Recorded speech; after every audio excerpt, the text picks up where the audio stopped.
Une montagne de 50 000 nounours, place de la Bastille, une montagne qu'il reste à gravir, une montagne d'espoir. Pour la journée mondiale des enfants, le samedi 20 novembre, l'Association internationale des victimes de l'inceste a frappé fort pour marquer les esprits. Pour la première fois, les victimes sont sorties de l'ombre et du silence pour parler, expliquer leur calvaire et encore aujourd'hui les vides de la justice. Pour remédier au désarroi de certains tribunaux, un manifeste a été signé par des milliers de personnes à Paris demandant l'imprescriptibilité des crimes et délits sexuels sur l'enfant. Dans le Pas-de-Calais, Francine et Charles font partie des premiers mobilisés.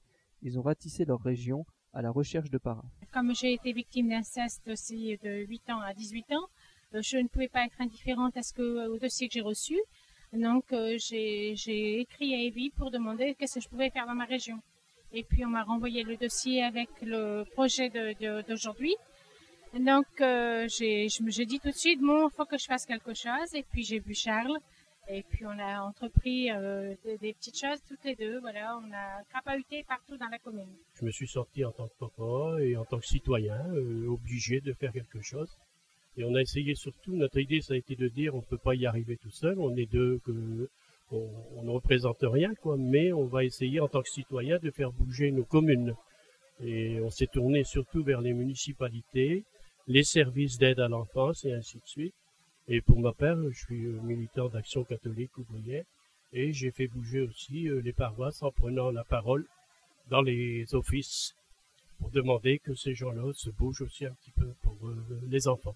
Francine et Charles ont recueilli 2596 signatures. Sous le sceau du secret, l'inceste ravage des milliers d'enfants en France. Parfois l'entourage sait, parfois il s'agit de l'enseignant, mais il reste souvent dans l'impossibilité de signaler le cas. Entre le déni des uns et l'apport des réactions des autres, l'éducation du public passe par le travail de Cathy, attachée de presse de l'association. Alors en fait mon rôle a commencé dès le départ de l'opération, c'est-à-dire bien avant le lancement le 10 octobre chez Marc-Olivier Fogiel. Ensuite, les médias ont vraiment relayé l'information et ça je trouve que c'est assez formidable parce qu'on a eu beaucoup de presse, on a eu des télés, les radios se sont vraiment mobilisés pour nous recevoir, pour interviewer des victimes, pour parler de l'opération. Et ce qui était formidable au niveau des médias, c'est que localement dans toute la France, les médias ont relayé l'information également, jusque dans les radios locales, la presse locale.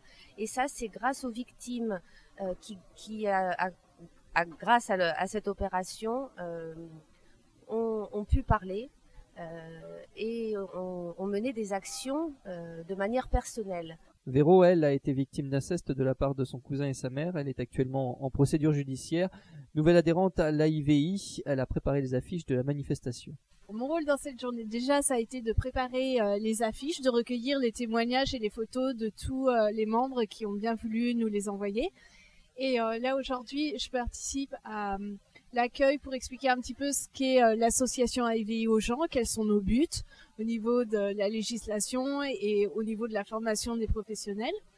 Ce que je fais aussi, c'est je vais faire l'accueil avec les avocats et les psys, puisque le but de cette journée, c'est qu'à chaque fois qu'il y a un professionnel, il y a une victime, pour que les gens qui viennent aient les deux points de vue, que ce soit le point de vue professionnel et le point de vue de la victime. Je suis Brigitte 07, Brigitte de l'Ardèche. J'ai été incestuée à 3 ans, à partir de 3 ans, jusque 12 ans, par mon grand-père et 2 de mes frères. Je me suis occupée d'essayer de trouver des psys et des avocats. Donc j'étais chargée de récupérer, de contacter, de récupérer les contacts des avocats et des psys. Voilà. Parmi les autres bénévoles, Stéphie s'est occupée d'ériger la tente. Quant à Jean-Louis, il s'occupe de la sécurité. C'est moi qui ai dégoté la structure grâce à Madame Jolin qui m'a coachée pour tout. J'avais fait une demande de 5 petits chapiteaux de 4 mètres par 4. Et puis je me retrouve avec une structure de 1000 mètres carrés. Donc c'est parfait. C'était quelque chose d'inespéré. Je m'appelle Jean-Louis Gauzin. Je suis donc bénévole à IVI. Et on m'a chargé un peu de la surveillance de la manifestation. L'organisation, ça s'est passé donc avec Hervé. On a mis des gens aux 3 accès. La poste entrée, le poste entrée, le poste sortie et le poste VIP. 2-3 personnes à chaque poste, munis de talkie-walkie. Et on est en contact permanent, tous ensemble, au cas où il y aurait un problème.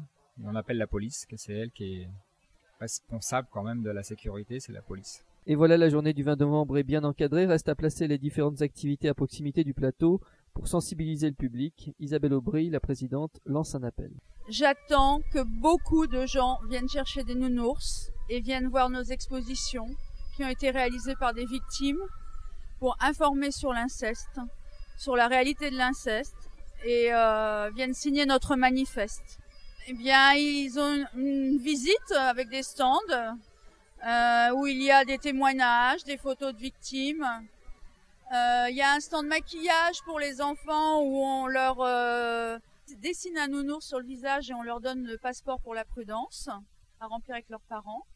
Alors je m'appelle Louisiane Croizat, je suis bénévole au sein de l'association Lévi et je suis là depuis hier et j'aide au stand de maquillage où on fait des petits nounours pour les enfants pour bien montrer le signe de l'association. Voilà. Pour l'instant, vu que c'est le début de matinée, c'est un peu calme et ils viennent, oui, se faire un petit nounours sur la joue ou même des adultes sur la main, ça leur fait plaisir, c'est joyeux quoi. Il y a aussi des artistes qui vont venir distribuer des nounours. Ensuite, on peut signer notre manifeste ainsi que nos 20 propositions au gouvernement et recevoir un ou plusieurs nounours gratuitement en échange. Et avant de partir, signer notre beau livre d'or. Bruno Solo, Tina Kiefer ont été les parrains de cette première manifestation. Il y avait aussi Méline, chanteuse de 13 ans, qui interprétait une chanson contre les violences faites aux enfants. La jeune artiste prend son rôle très à cœur. Eh bien, je suis vraiment heureuse de représenter, d'être le porte-parole des enfants. Oui, je reste toute la journée, donc je vais chanter plusieurs fois dans la journée. Ma chanson, elle parle des enfants qui subissent des violences. Et ma chanson dit qui osera faire du mal à un enfant et qui osera le faire taire.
Qui me donne à la force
je m'appelle Anne-Lise et en fait, j'ai connu l'association par l'intermédiaire d'un ami.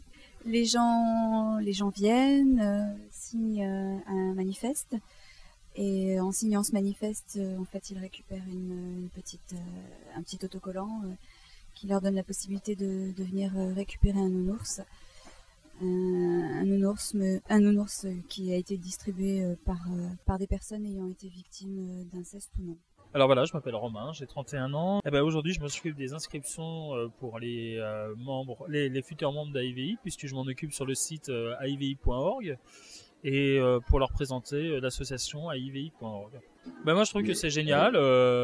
Tout le monde, c'est bien, tout le monde aide, tout le monde est là pour aider, et puis surtout, tout le monde est volontaire. D'autres associations étaient également présentes à cette journée de mobilisation, comme les comités blancs créés en Belgique. Je suis Maggie Moons, de Visé en Belgique. Je fais partie des comités blancs depuis leur création. Et je pense que le combat des comités blancs, c'est un combat qui englobe et l'inceste et la pédophilie par Internet et les réseaux de pédophilie. Mais ce sont donc des groupes qui se sont créés, qui existent depuis la Marche Blanche. Le but de ces comités blancs, c'est justement de défendre les enfants, surtout défendre les victimes, les familles des victimes, les aider à sortir de leurs difficultés et les accompagner pour pouvoir éventuellement les aider à prouver ce qu'ils ont à prouver. Et c'est le but des comités. Nous sommes la compagnie Java, nous existons depuis 1997 et notre premier spectacle s'appelle Peau d'ange. C'est un outil de prévention de la maltraitance et des abus sexuels. Alors on a choisi les marionnettes parce que c'est quand même plus facile d'accès pour les enfants. Et on joue donc depuis maintenant, on a donné à peu près plus de 140 représentations, soit dans des centres de loisirs, en milieu scolaire et également tout public dans des théâtres et des scènes nationales. Même des avocats et des psychologues recevaient dans le chapiteau pour dispenser leurs conseils aux victimes. Diane appartient au barreau de Paris. Je m'occupe principalement des dossiers de droit pénal et essentiellement du côté victime, puisque c'est ce qui m'intéresse, de faire valoir le droit des victimes et de porter leur voix. Je suis moi-même victime et que je pense que je ne me suis pas retrouvée avocat par la grâce du Saint-Esprit et que tout ça c'était, à partir du moment où je suis devenue avocat, je suis sortie du déni puisque moi je n'ai pas pu agir en justice puisque pour moi les faits sont prescrits. Le mot avocat ça veut dire porter la voix, c'est advocadum et je me suis dit que j'étais compte tenu de mon histoire et en plus de mon expérience professionnelle suffisamment bien placée pour pouvoir bien porter la voix des victimes dans un procès pénal. Des spécialistes mais aussi des personnalités se sont engagés en faveur de la cause comme Valérie Mérès. Je trouve que c'est une cause qu'on ne peut pas ne pas voir. Donc je pense que c'est important d'être là. Ce que je sais c'est que quand Isabelle me demande d'être là pour l'aider, je fais en sorte d'être là, mais je sais pas, je ne porte pas de parole, je sais pas parler moi, je suis pas quelqu'un qui sait parler, j'essaye d'agir quand je peux. Je pense que plus il y aura de monde, plus les médias en parleront et mieux ce sera pour l'association. Je m'appelle Catherine Maéo, je suis dans la vie professionnelle productrice d'émissions à la télévision et dans la vie privée bénévole et secrétaire générale d'une association qui s'appelle le VD. Le VD, c'est une organisation internationale qui a été créée par Yves Hansler des Monologues du Vagin, Jane Fonda, Suzanne Jarandon, etc. et qui lutte contre les violences faites aux femmes et aux enfants dans le monde entier. Mon rôle pendant la préparation, ça a été de diffuser dans le milieu artistique le manifeste, dans les médias, en tous les cas les journalistes importants que je connaissais, et de trouver un certain nombre d'artistes qui acceptent de venir signer le manifeste et surtout de distribuer, qui acceptent ça, ils acceptent tous, mais distribuer des nounours aux enfants qui sont là. Et je crois que c'est le début d'une aventure qui va mobiliser. Je suis d'abord bluffée par l'organisation qui a été faite en si peu de temps de toute l'équipe, mais vraiment bluffée. Je pense que c'est le début d'une prise de conscience importante. Les gens politiques ont commencé à répondre, pas encore suffisamment. Je pense qu'on va probablement réussir dans quelques années à modifier la loi sur le jugement des crimes contre l'inceste. Après la journée, le dépôt de la proposition de loi du député Christian Estrosi pour réintroduire le crime d'inceste en droit français, Dominique Perbet